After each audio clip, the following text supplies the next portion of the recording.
Pleasure for me to introduce the last session of the conference, the entire conference, and to introduce Margaret McVeigh.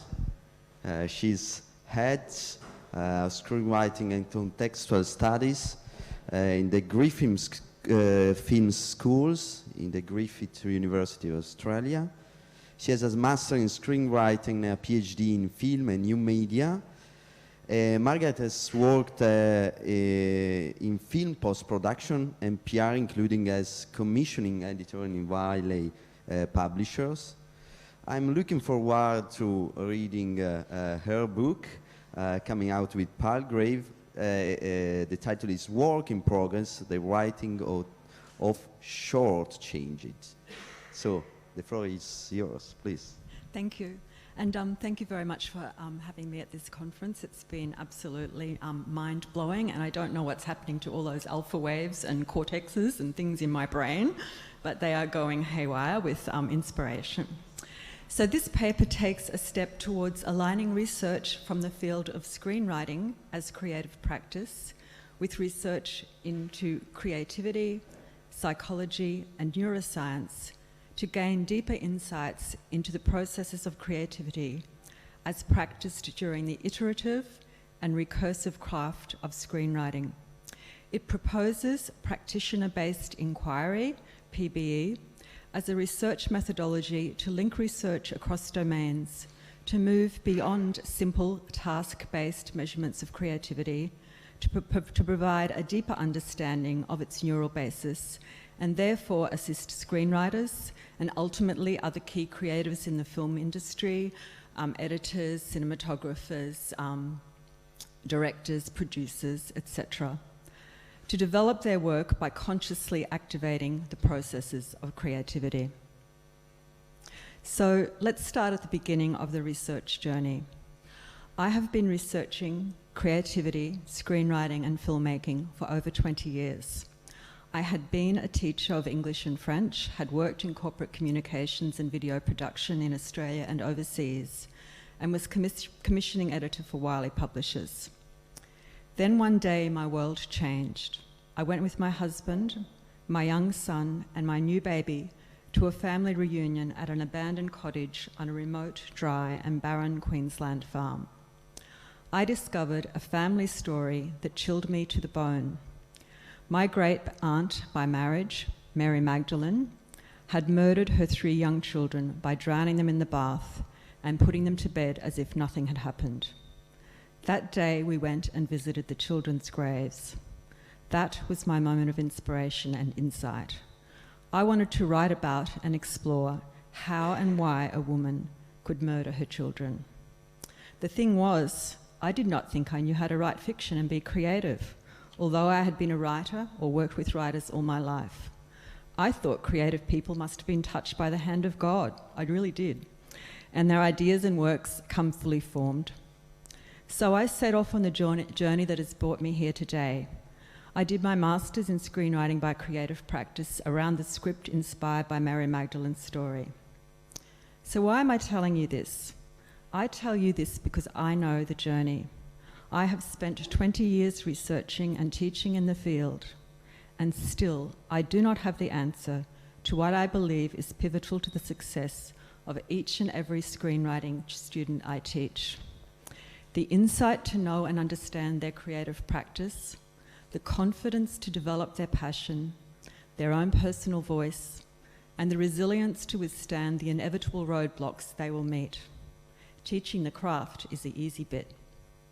So how do we as researchers and teachers take the next steps to harness the attributes of the creative personality, for example, the willingness to take risks, a tolerance for ambiguity, to dig deep and create truly meaningful, innovative, and universal work in each and every domain, to empower them as what we call in the industry creatives?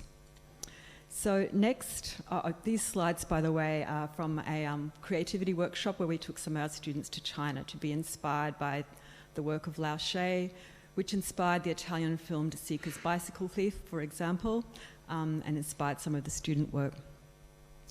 So I'm going to take you through now key research in the fields of screenwriting as creative practice, which is a new field in the academy, only 10 years old, psychology and screenwriting and neuroscience, as I've understand them, to propose practitioner-based inquiry as a key methodology to enable us all to collaborate to this end across disciplines. So the writing of a screenplay requires a mastery of its craft elements, including story, character, metaphor, and theme. It also requires the ability to harness the powers of inspiration via the creative process to create a compelling blueprint for the collaborative art of filmmaking. Much has been written about how to write a screenplay from the craft perspective. However, little has been written about creativity outside anecdotal interviews with practicing screenwriters. In the field of psychology, Bourgeois Bergreen and Vlad also note the scarce literature on screenwriting. In their chapter, Collaborative Screenwriting, Social and Psychological Factors, in Lubart's 2018 Creative Process, Perspectives for Multiple Domains.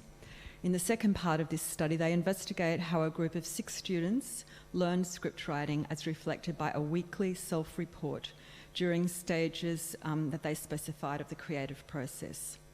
So the comprehensive and wonderful nature of this study, which luckily I found out about before this conference, cannot be fully investigated here. However, I would like to note the fact that the methodology of this research, interview and journaling, aligns with what creative industries researcher Philip McIntyre has coined practitioner-based inquiry. A practitioner-based inquiry, or PBE research methodology, allows researchers to inquire into their own creative practice to produce accessible reports and artefacts. It is an umbrella term for research methodologies which may include journaling, narrative inquiry, personal ethnography, case study, textual analysis and interviews, all subject to stringent ethics approvals. The data is also further interrogated by qualitative and research analysis. So typically in the university, honours, masters and PhD students at my university will complete a PhD by creative practice. So research into the neurobiological case basis of screenwriting, of creativity is an expanding field, as we know today, which is aligned with other fields, including, as Vartanian says, socio-cultural, cultural, developmental, educational, and histometrical. However, research aligning the neuroscience of creativity with the research of domain-skilled, for example, screenwriting creatives who use PBE to investigate their creative processes is as yet undeveloped. As Fink and Benedict note, the employed creativity tasks used in neuroscientific studies on creative cognition are essentially basic types of tasks and are too simple to be generalizable to real-life creative achievements. So thus, let us consider PBE as a means of moving beyond basic tasks to studies of the processes of creatives skilled in their domain.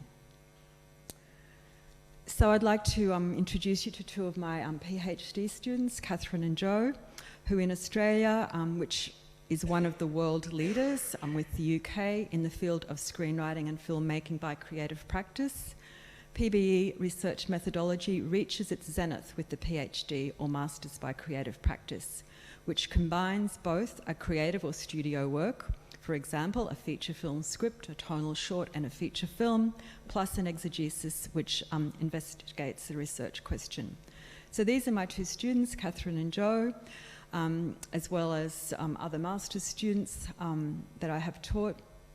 And I want to introduce you to them by a little AV that Catherine made for me. It's a bit kind of like a bit of propaganda, I suppose you would say, but I think it was made with passion. We have a relationship of trust and mentorship.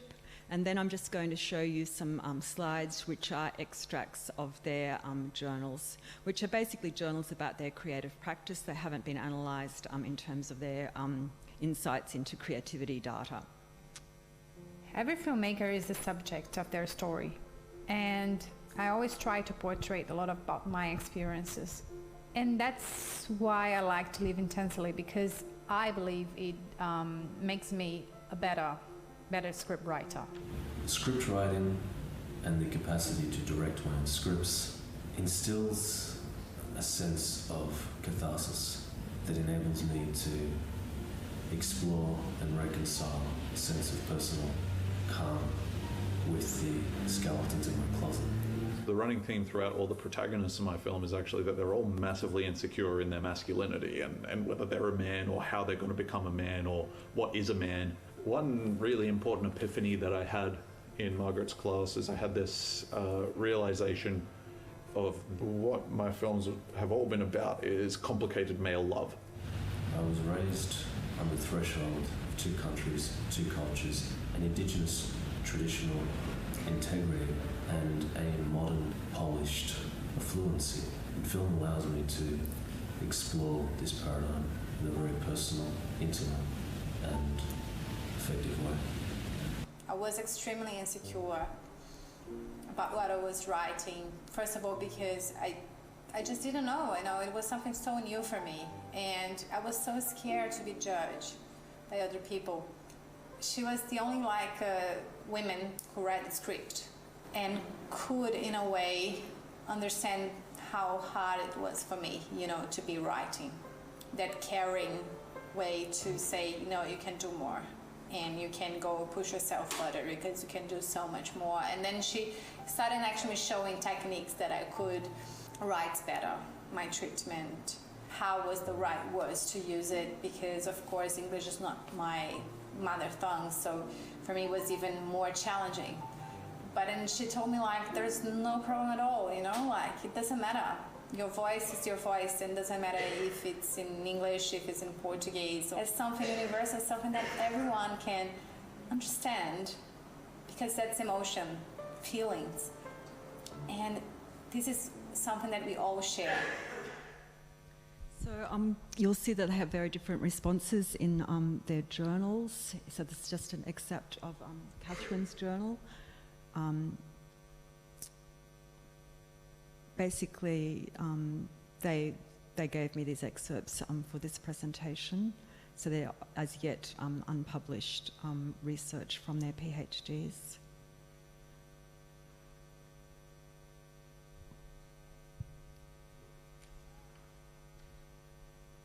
So to build on the research that I'd like to canvass in this conference, I talk about the first article I wrote on creativity in 2014 called Can Creativity Be Taught?, where I didn't know about Todd Lubart. I do know now that I built on his research outlining the models of the creative process, and with this I integrated this with the work of Anne Paris, which is just basically a popular book, standing at water's edge, to deploy a six-stage recursive model of the creative process, which I've included two new stages: fantasy or envisaging, and publication.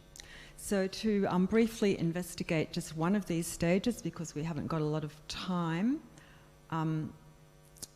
I just sort of integrate it with some of the relevant literature from psychology and neuroscience, which I think is relevant to the stage of contemplation and inspiration. As Ronnie said yesterday in her research, in Geneva, there's a lot of literature out there about inspiration.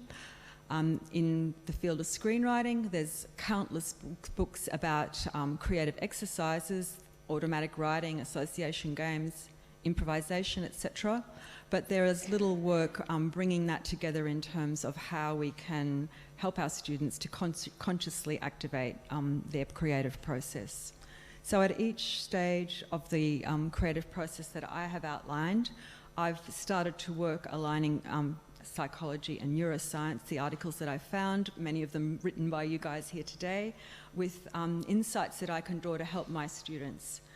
So my goal today here is a dream that I've had for a long time, is to illuminate how screenwriters may consciously activate the neural pathways and connections central to creativity and the creative process via their understanding how modes of thinking are accompanied by different activity patterns in the brain, so that we can specifically target and develop direct pedagogies for the development of creativity in screenwriting and filmmaking in tertiary education.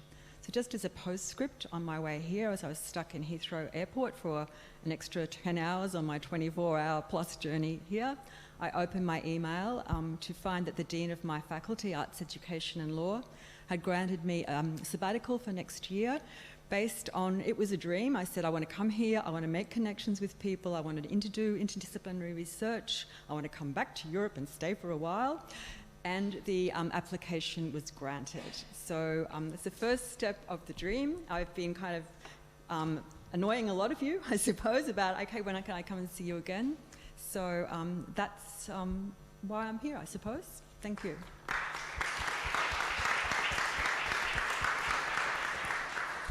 Thank you very much. Question for the audience? Oh, so maybe a curiosity. Okay, creating a link with the previous keynote. Yes. Can you maybe find a cross-domain principle in the screenwriting, a domain general principle in creativity in screenwriting, and a domain-specific principle? So actually, the only way I can remember everything is to take copious notes, so all my notes are there, but from what I recall Giovanni spoke about, that yes, we need to be working in another domain, have a passion in another domain. So yes, the students I'm working with at this level are, late 20s, early 30s. So they've lived a bit of life. They do have other passions. It usually involves around film, but they might be a director.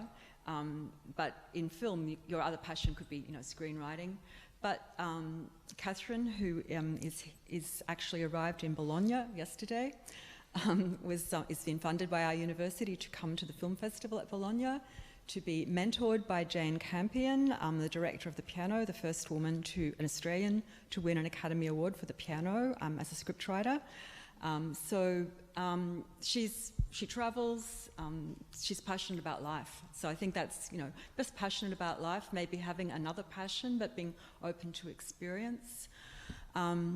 And practicing your craft every single day. So again, by the time they're late 20s and 30s, we rigorously, in screenwriting, go through, you keep this journal, you have your shoebox or your Evernote of inspirations. You are consciously on the lookout for inspiration. You go on road trips, we encourage them to do that in the vacation consciously.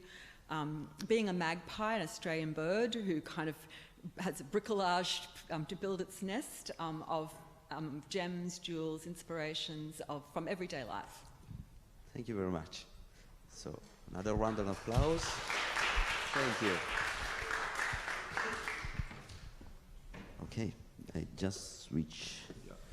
If you can just put mine on, please. Sure. You probably don't need to read my introduction again if you don't want to. Oh, I just... If you want to, that's fine. If you don't, GPA, that's the one. GPA, Yeah, and from the beginning.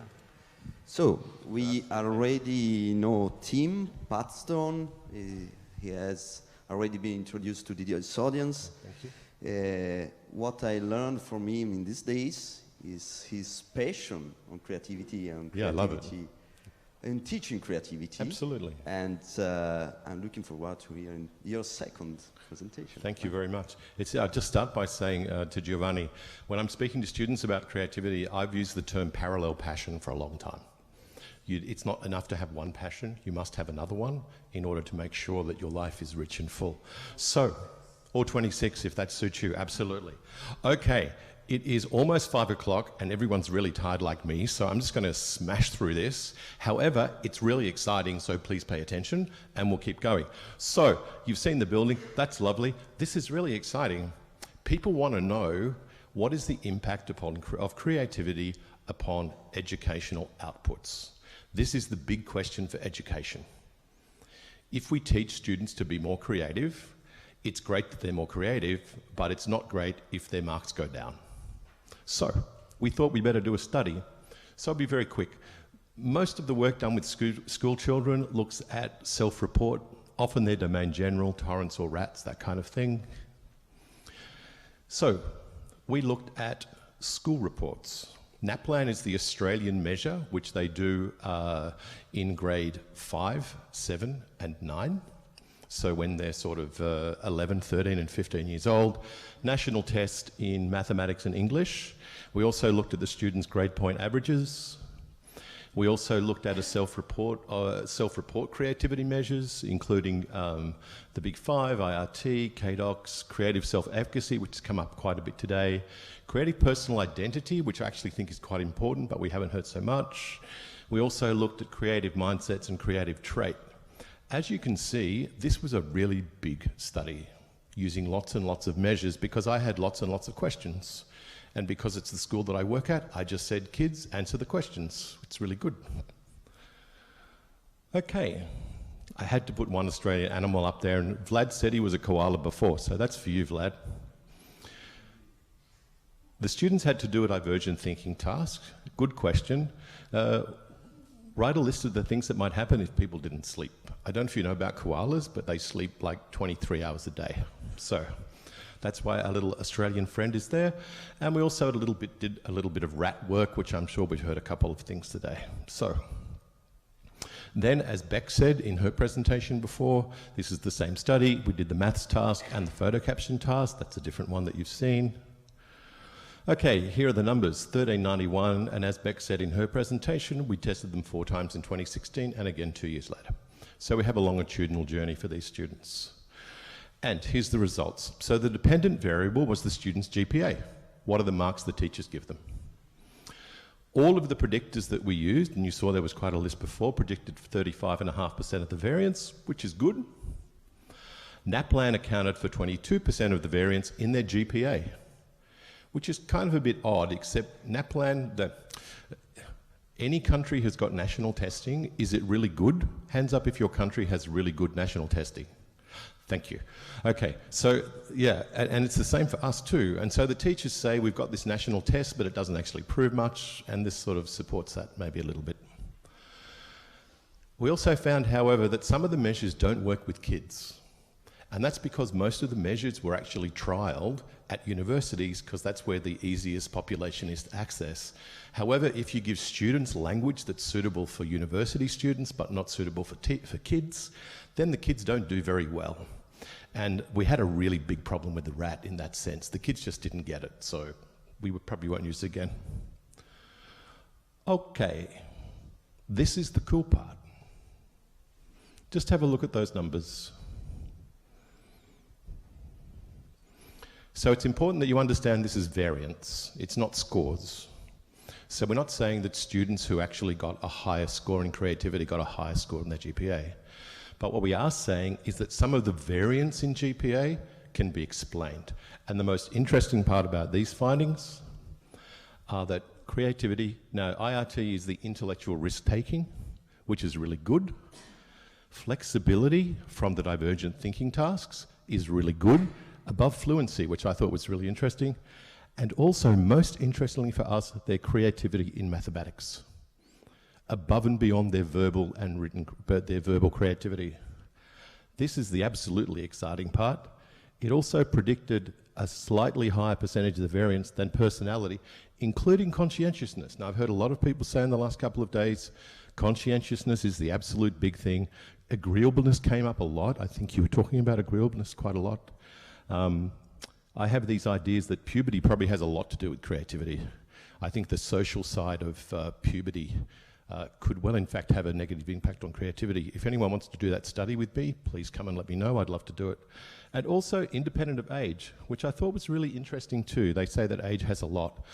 Because we had such a big sample, I thought this was actually quite interesting, these findings. So, these are our implications. First of all, it accounts for additional variance in GPA above and beyond NAPLAN. That's very, very important as a study, as a discovery. We know that creative capabilities can be taught, so therefore we believe that there is an opportunity for educators to impact academic achievement by developing students' creative capacities. We also have just done a study with the same group where we looked at their results that they got before going to university. I'll be reporting that at a conference very shortly and in a paper that James and I will be writing. It looks like it's possible that it may actually predict even more for older students, which is very, very exciting. There's some references. So that's me, that's the school. So I hope you've enjoyed the talk this afternoon. You all kept awake, so thank you very much for that. I really appreciate it. Thank you.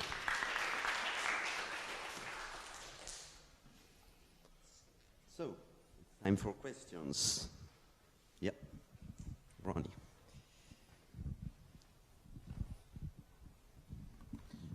Not a question, more as a comment. And I realize the rat was not successful with your students. Just in this case, yeah.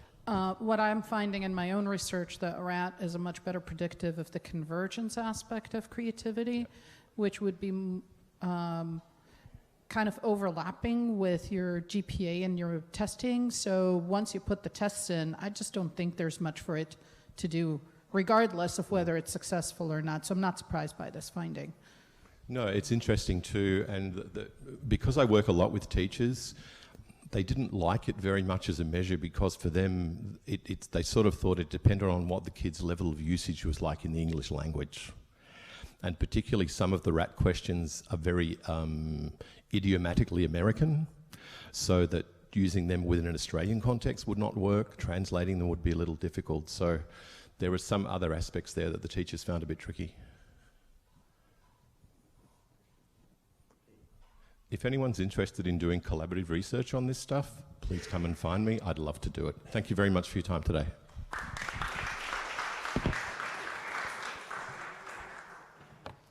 So, I can hear the last presenter. So we are waiting for you, all the conference. You are the last one. You're waiting for me to finish. Yeah, exactly. And so, let me introduce you.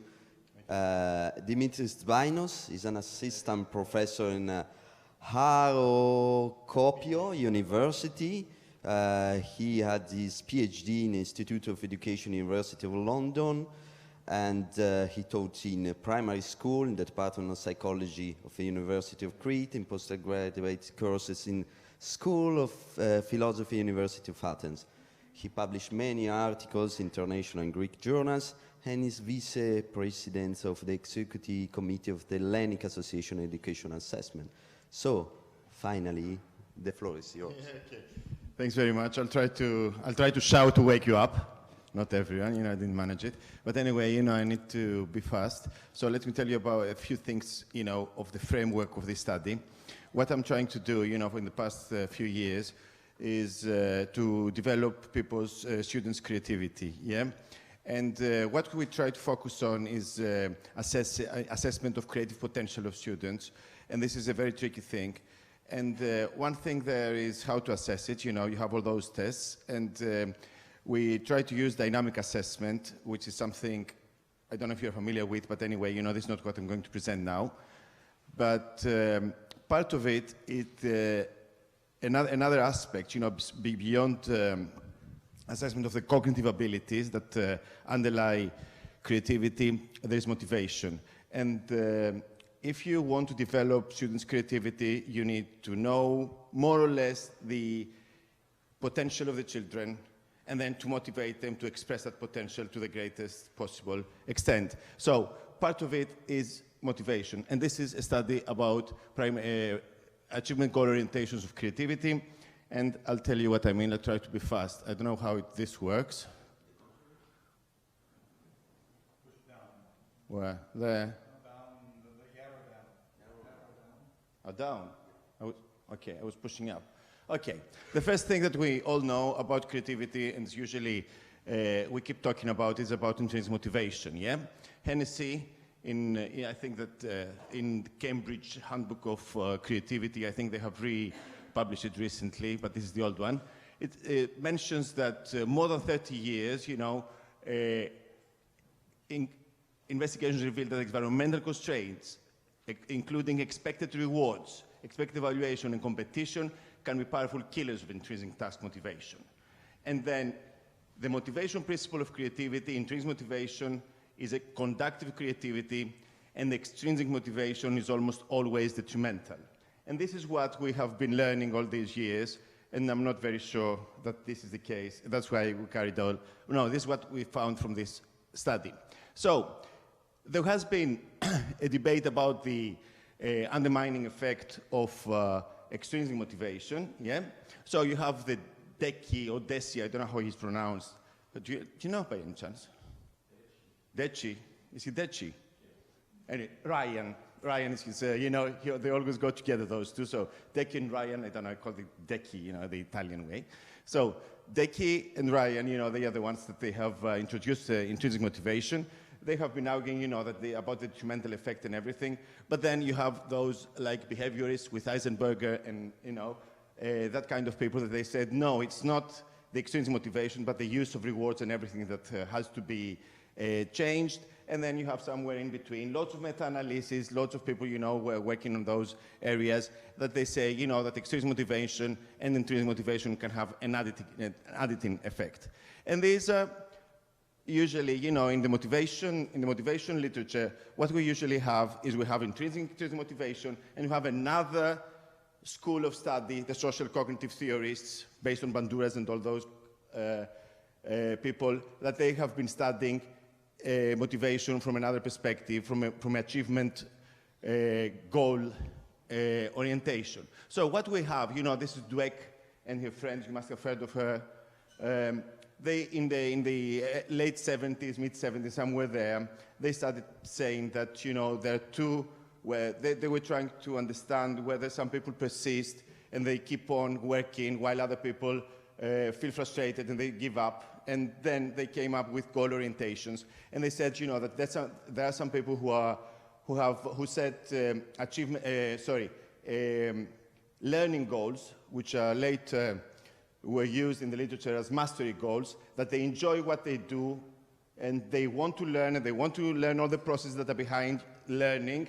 And there are other students that employ performance goals. They do whatever they do just because they want to get high grades or to get better than others. So you had this distinction, and then, as time went by, all these theories change, and you have there was added a valence of mastery performance goals. So you had mastery goals that they were master approach and master avoidance. Master approach is when you try to do well what you do, and master avoidance is mastery avoidance, not to lose the mastery you have gained. But it's much more clear in performance goals. Sometimes we do things because we want to get a high grade, and sometimes we do things just because we don't want to get a low grade. You just don't want to fail, and this is the avoidance goal, while the other is performance approach. And then performance goals, I don't know if it is there afterwards. Oh, there. Performance goals were dichotomized, and they said, there are some differences there. Sometimes it is different if you want to get a high grade or not to get a low grade, approach avoidance. And it is different when you want to get better than others and not to be worse than others. You see what I mean? So they split that into two different performance goals. So you have the task performance goal to get high grades, and the normative performance goal to be better than others. So we try to do that thing on creativity. Actually, although the intrinsic motivation has attracted over the years lots of research regarding creativity, goal orientation in creativity hasn't. So we have just a few studies, yeah, and you see that there are some small correlations that that show that there is some positive, significant correlations between learning goals, mastery orientation, and creativity. So we tried to see what's happening with. Thus far, the conclusion regarding these things is there are only a few studies available, and mastery orientation appears to be positively related to creative performance, while performance approach and performance avoid orientations positively and negatively related, but not significantly. There is some relation there. So what we did, we tried two studies. In the first study, we went and we tested, we used, I'll tell you later. Anyway, we got 5 different classes of the same age. They were 5th and 6th graders. And they were instructed to adopt goals. This is usually, this is a very usual tactic that they do. They say, okay, here's your task. And what we want you is to fill in. So let me tell you about what we use. We use the epoch. I don't know if you had taught Lou, but it's made by him. Anyway, you give them an abstract. I don't know if you are aware of it, but anyway, we use only they have abstract and concrete divergent and convergent thinking. We give them an abstract picture. Yeah, it's like the ear of a cat, something like an angle, something like a curve, something in between that, and then you tell them, here are some papers, and you can draw as many drawings with that, having that abstract form, yeah? This is simulation, and this is divergent thinking, and then you give them 8 abstract stimuli, and then you ask them to combine them together, and these are scored according to the directions of the manual, yeah? Okay, so the important thing about this is when you give them directions, they go, here is an abstract, take this figure, whatever, to draw as many drawings as you can. Try to be as creative as possible. Try to think of ideas that other students wouldn't think of. And Todd says that they wrote this was the wording of the directions, because if you don't ask them to be as creative as they can, or to try to be more creative than others, it's like giving a car to ask them to drive it, and then to be assessed on whether they have pushed and they have run fast or not. So the participant should know what he or she would be assessed on. So this is what we gave, but we changed it a bit, and we tried to give them, to make them, for instance, in the mastery group, we asked them to try to enjoy what you're doing, try to find the way that you think, try to be, things like that, that they had to do with the learning of the process of producing new ideas, while in the others, we tell them, you're going to be graded, so try to get a high grade, and to the others, we told them, try to do better than your friends or the other classes that are taking the same test. So, these are the 5 mastery goals, these are the results, the first results of the first study, and there weren't any differences between them, among them. So, regardless the directions we gave them, we thought that, it didn't work as it works with other learning tasks. So we thought that we might have made a mistake or some weakness on the directions we gave them, and we did the study again, and we changed it a bit.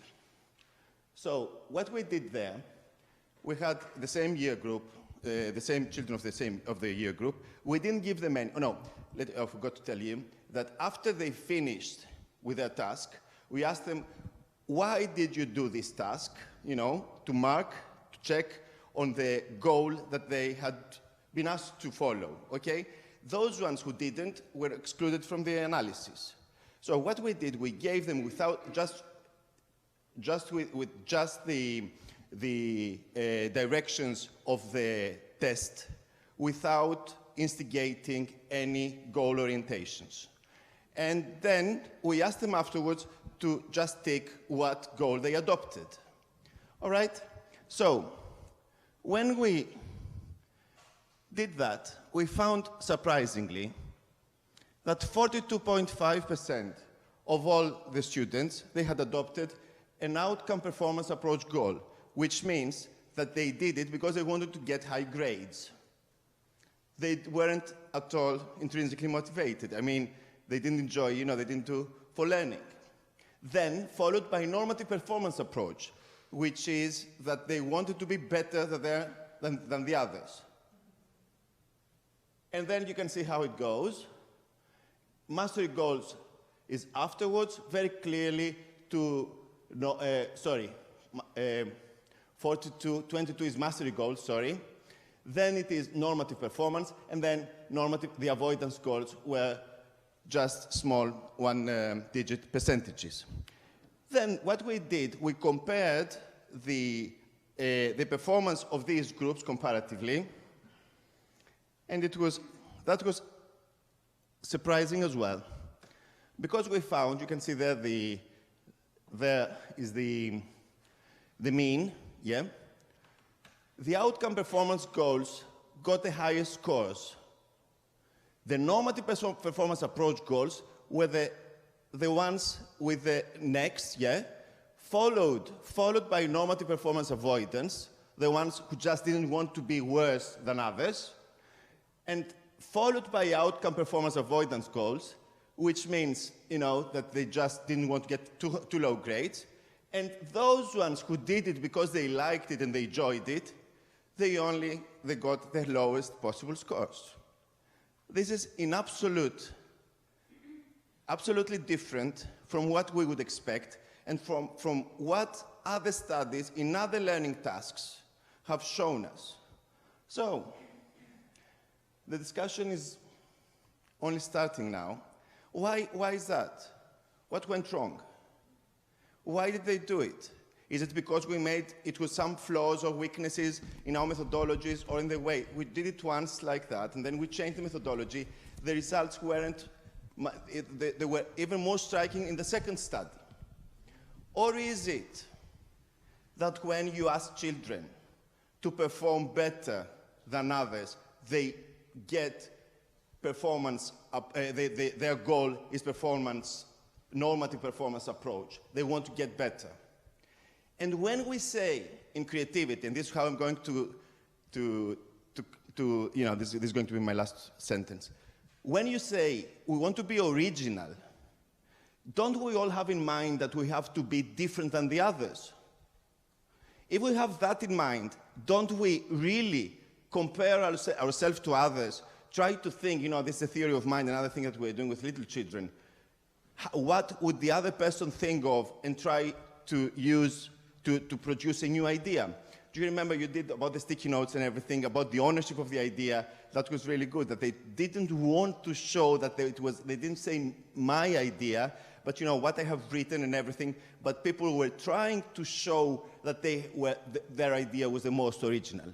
So, is creativity something that is related to intrinsic motivation only or not? There are lots of limitations of the study. We're trying to do it again. I've got some new, we're trying to do using other tests, but the results are not much different. In a sense, what we have up to now, maybe if we don't tell them try to be better than the others, they don't appear to be motivated by performance approach goals or whatever to set that kind of goals, but they're not using mastery goals anyway. So this is it, more or less, and this needs furthermore much more investigation in order always to see how we can motivate children to do better and get better in creativity. Thanks very much. I hope that I get you away. Okay, question from the audience. Okay.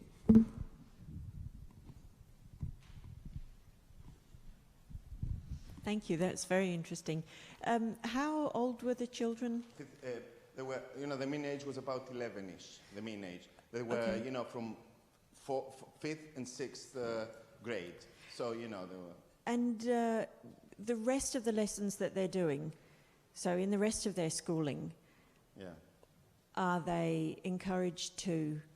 Well, is it competitive? Is the rest of their schooling competitive? So is this idea that they should be motivated by mastery, is that different from the rest of the schooling that they do? Well, the answer is I don't know. The thing is, I can guess though.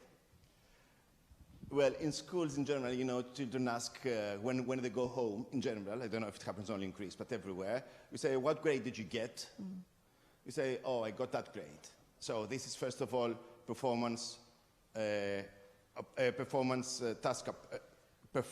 task performance approach, yeah? And then, if it is low, they say, how did the others go? So this is normative performance approach. So I don't think that in any school system, competition is always there. Because in the very end, you're going to be it's going to be a competition among everyone who's going to get the university, the high places, the high grades, or, there is competition there. But there is, that schools, it's a very difficult question, yeah? Because schools always say that we don't promote competition, but they actually do. In Greek, we have lots of nice ancient words that, as they did in the ancient Olympic Games, that there was competition, but it was not really competition, but they did it because they want to be, Anyway, there is competition, there must be. I haven't got any studies to tell you, but this is the idea that I have. Can I just last comment? Your results make a lot of sense to me because we recently found that creative achievement is predicted also by extrinsic motivation, but in relation to the scholastic environment. My suggestion is what we found is that within a scholastic environment, creative achievement is predicted by both extrinsic motivation and intrinsic motivation. Outside the school, only by intrinsic motivation. That is related in our cases by some personality trait, by interacted with openness. So my suggestion is maybe to replicate this data, maybe making this task outside of the scholastic environment to look if there is a variation.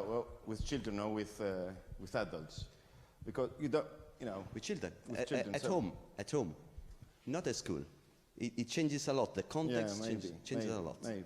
It depends on the school as well, because it depends. It depends. Now we're doing it with different ages and we're doing it with different tests. We don't do that, But it seems that competition is there, and in creativity is inherent. I believe it is inherent in creativity.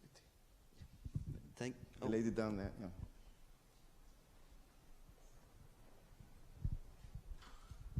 I wonder about your measure of creativity. Yeah.